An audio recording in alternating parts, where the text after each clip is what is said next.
পশ্চিমবঙ্গ যে দুর্নীতিতে ডুবে আছে, না মেয়েদের কোনো সুরক্ষা নেই, নারীদের কোনো সম্মান নেই। কোনো কিছু একটা ঘটনা ঘটলে সেখানে বলা হয় রাত্রে মেয়েরা বাইরে বেরোবে না, রাতে নাইট ডিউটি দেওয়া হবে না, 8টার পরে মেয়েরা বাইরে বেরোবে না। এইসব কথা যিনি বলেন তিনি আমাদের মুখ্যমন্ত্রী, তিনি আমাদের স্বাস্থ্যমন্ত্রী, তিনি আমাদের পুলিশ মন্ত্রী।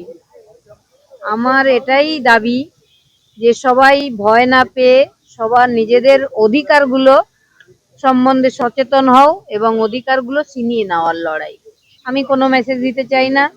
সারা বিশ্ববাসী আমার আন্দোলনের সঙ্গে ছিলেন, সারা পশ্চিমবঙ্গবাসী আমার আন্দোলনের সঙ্গে থাকবেন এবং এটুকু আমি অ্যাসিওর করছি যে সারা পশ্চিমবঙ্গবাসী যেভাবে আমার মেয়ের মৃত্যুটাকে তাদের ঘরের নিজের মেয়ের মনে করেছিল, সেইভাবেই তারা আমার পাশে থাকবেন এবং এই তৃণমূলকে মূল সমেত আমরা উপরে ফেলতে পারবো। লড়াই অলতানকে নিয়ে আপনার বক্তব্য?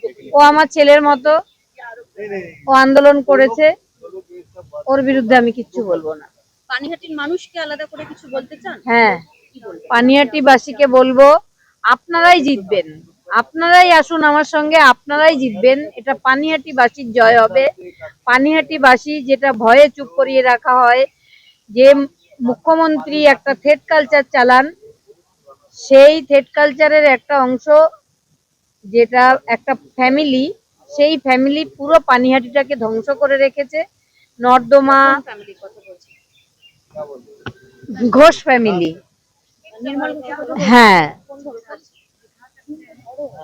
তো তাদের হাত থেকে পরিত্রাণ পাওয়ার জন্য পানিহাটিবাসীকে বলবো সবাই সরব হবেন, তাদের নিজেদের লড়াই নিজেরা লড়বেন এবং জিতবেন।